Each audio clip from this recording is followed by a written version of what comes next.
অসমৰ ব্যুৰো বিক্ৰম কাকতি বিক্ৰমৰ সৈতে সংযুক্ত হৈছো বিক্ৰম বৰপেটাৰ দৌল উৎসৱ বুলি ক'লে সমগ্ৰ অসমতেই নহয় এক প্ৰকাৰ বিশ্ববাসীৰ সেই দৃষ্টি নিবদ্ধ হৈ থাকে বৰপেটাৰ এই দৌল মহোৎসৱক লৈ গতিকে এবাৰো 13 14 15 16 চাৰিদিনীয়া কাৰ্যসূচী তেওঁলোকে লৈছে আগতীয়া প্ৰস্তুতি মই আপোনাৰ জৰিয়তে জানিবলৈ বিচাৰিছো হয় নিশ্চিতভাৱে পাপৰি চাওক এইবেলি আজি বৰপেটা সত্ৰৰ দৌল মহোৎসৱ চাৰিদিনীয়াকৈ অনুষ্ঠিত কৰা হ'ব আৰু আজি দৌল মহোৎসৱক লৈ প্ৰস্তুতি বৰপেটা সত্ৰৰ প্ৰস্তুতি প্ৰায় ইতিমধ্যে সম্পূৰ্ণ হোৱা বুলি ক'ব লাগিব বৰপেটা সত্ৰ যি আছে 9 ৰূপেৰে সজাই পৰাই তোলা হৈছে আৰু ইতিমধ্যে আপুনি উল্লেখ কৰা ধৰণে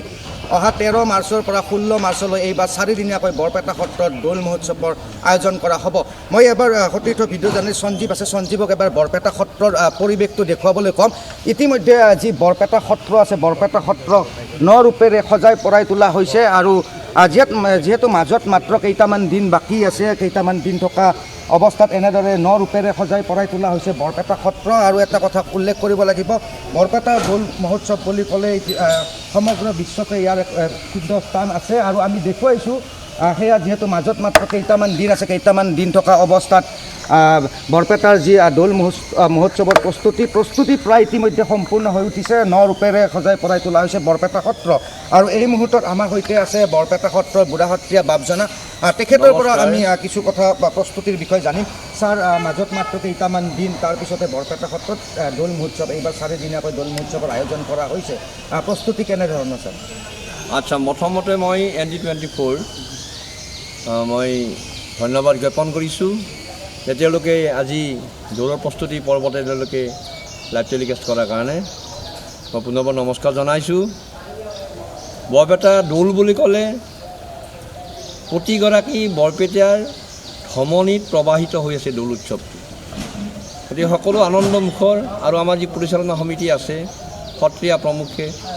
এই সমস্ত আজি এমাহমান আগৰ পৰাই আমি প্ৰস্তুতি আৰম্ভ কৰিছোঁ আৰু এতিয়া প্ৰস্তুতি তুংগত চৌদিশে বিভিন্ন যেনে CC কেমেৰা দিয়া হৈছে বা বিভিন্ন লাইটিং কৰা হ'ব আৰু বিশেষভাৱে এইবাৰ এটা স্পেচিয়েলিটি কি ফেচবুক লাইটত দিয়া হ'ব আৰু আমি বিগত বৰ্ষত দেখা পাইছিলোঁ যে বাহিৰৰ যিটো বাহিৰৰ আৰম্ভটো কিন্তু আমাৰ সত্ৰীয়া ৰীতিৰে যিটো আমাৰ দৌল উৎসৱ উদযাপন হৈছিল আজিৰ পৰা 444 বছৰ আগতে সেই ৰীতিটো আমাৰ সত্ৰত এতিয়াও আছে সেই সন্ধাননীভাৱে ক'তো বাধা নোপোৱাকৈ আজি 444 বছৰে সেই ৰীতিটো গায়ন বায়ন বিয়া কীৰ্তনীয়া ঘোষা কীৰ্তনীয়া কেউলীয়া ভকত সমন্বিতে পাঠক ভাগৱতী সমন্বিতে তেওঁলোকে এই সত্ৰীয়া ৰীতিৰে দৌল উৎসৱটো পালন কৰি আহিছে কিন্তু কথা হ'ল যে দেখা গৈছে বিগত বৰ্ষকেইটাত যে ভিতৰত যিখিনি হয় আচলতে যিখিনি শ্ৰীকৃষ্ণৰ ভক্তিকেন্দ্ৰিক যিখিনি কীৰ্তকাণ্ড য'ত গীত আছে য'ত অন্যান্য আনুষংগিক কীৰ্তকাণ্ড আছে সেই কীৰ্তকাণ্ডবিলাক কিন্তু প্ৰদৰ্শিত নহয় গতিকে এইবাৰ আমি সেই ব্যৱস্থাটো কৰা হৈছে আৰু বিশেষভাৱে দৌল গোবিন্দক আমি যেতিয়া ভাজঘৰৰ পৰা মণিকূট বুলি কয় ভাজঘৰৰ পৰা যেতিয়া উলিয়াই আনিম গায়ন বায়নে কেনেকৈ গাই আনিব লাগে আনি মঠৰ চোতালত কেনেকৈ মঠৰ চোতাল মানে য'ত মাধৱদেৱে বাসস্থান সেইখন মঠৰ চোতাল আৰু মঠৰ চোতালখন বৰপেটাবাসীৰ মানতেই পবিত্ৰ আৰু অসমৰ বৈষ্ণৱৰ মানতেই পবিত্ৰ গতিকে সেই পবিত্ৰ মঠৰ চোতালত ৰখা হ'ব তাৰপিছত সময় যেতিয়া হ'ব সময় হোৱাৰ পিছত বিয়লিৰ প্ৰসংগৰ পিছত বিয়লিৰ নৃত্য প্ৰসংগ যদি নপৰে বিয়লিৰ প্ৰসংগৰ পিছতে আমি সেই গোসাঁইক টুপৰ চোতাললৈকে লৈ অৰ্থাৎ মানে নামঘৰ আৰু দালানৰ মাজৰ যিখন চোতাল সেইখন টুপৰ চোতাল বুলি কয় সেই টুপৰ চোতালত আমাৰ মেজি পোৱা হ'ব আৰু সেই মেজিৰ চাৰিওফালে 7 পাক ঘূৰোৱা হ'ব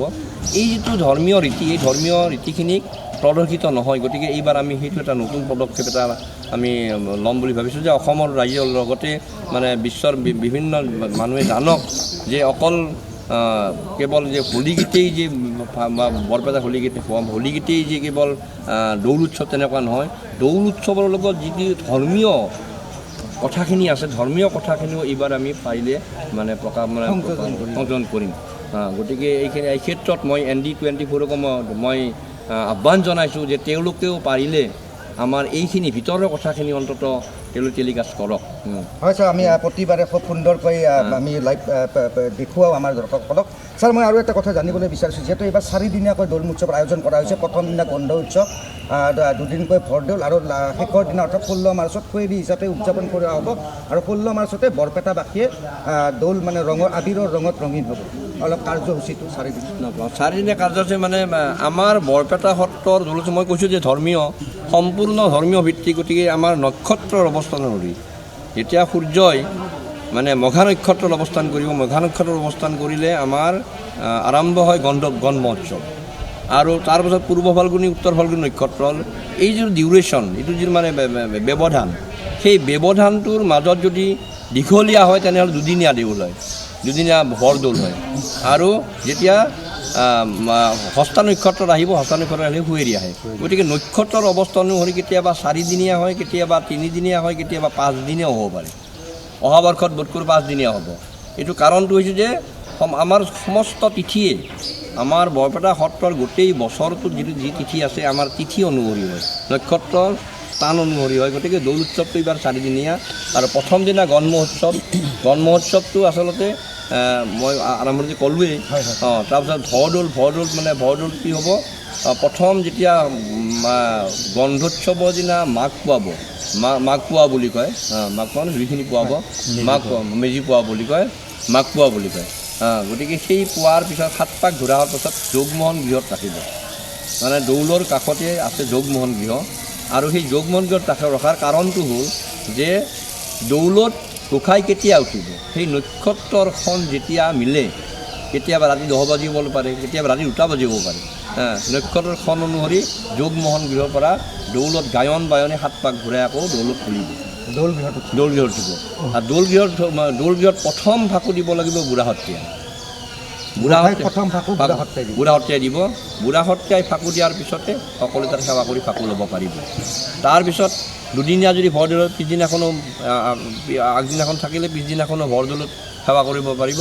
আৰু নক্ষত্ৰ অৱস্থান অনুসৰি দৌলৰ পৰা নামিব, শুৱেৰি সিদিনাখন দৌলৰ পৰা নামিব, নমাৰ পিছত শুৱেৰি মানে ইয়াৰ পৰা 1 কিলোমিটাৰ দূৰত কলবাৰীলৈ লৈ যোৱা হয়, আৰু গোসাঁইক লৈ যোৱা হয়। তাত হেকেটা খোৱা হয়। আমাৰ ঘুনুচা কীৰ্তন, যিটো ঘুনুচা কীৰ্তনৰ মতে মানে ঘুনুচাৰ বাৰী লৈ যায়। তেতিয়া কৃষ্ণ যেতিয়া উভতি আহে, কৃষ্ণৰ ভকতসকলে লক্ষ্মীৰ ভকতসকলে হেঙাৰ ধৰে, আৰু সেই হেঙাৰ ভাঙি কৃষ্ণৰ ভকতে হেঙাৰ ভাঙি সোমাই আহে। মঠৰ চোতালত এখন বৰ মানে অৰ্ধনাটকীয় এটা বলবৰণি অনুষ্ঠান হয়, য'ত কৃষ্ণ আৰু লক্ষ্মীৰ দ্বন্দ্ব। শেষত কৃষ্ণৰ 300 টকা জৰিমনা হয়, জৰিমনা ভৰি লক্ষ্মীয়ে গৃহত প্ৰৱেশ কৰিব। তেতিয়া লগে লগে দৌল উৎসৱৰ সামৰণি পৰে। এইটো ধৰ্মীয়। আৰু বাকী আমাৰ যিখিনি সন্ধিয়া, আমাৰ সাংস্কৃতিক বিভিন্ন স্থানৰ পৰা এইবাৰ আহিব, মানে বিখ্যাত সংগীত একাডেমী ঘনকণ্ঠ বৰা বৰবায়নো আহিব, আৰু কেইবাজনো আহিব, মোৰ নাম সঠিক মনত নাই। সেই 4 দিন ধৰি আমাৰ সাংস্কৃতিক সন্ধিয়া সম্পূৰ্ণ সত্ৰীয়া নৃত্য, বৰগীত, নামঘোষা বা পদ, এই গোটেইখিনি সত্ৰীয়া, অসত্ৰীয়া নহয়। বিক্ৰম, আমি তাত হয়তো ধৰ্মমূলক লোকগীত তেওঁলোকৰ মন্তব্য সংগ্ৰহ কৰক, আৰু এনেদৰে বৰপেটাবাসীয়ে ধৰ্মীয় আচাৰ ৰীতি নীতিৰ মাজেৰে দৌল উৎসৱ উদযাপন কৰিবলৈ প্ৰস্তুতি ইতিমধ্যেই সম্পন্ন কৰিছে।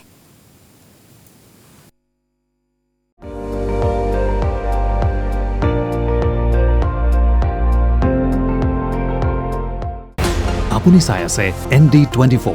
সৰ্বশ্ৰেষ্ঠ নহয়, সৰ্বোত্তমৰ দৌৰত।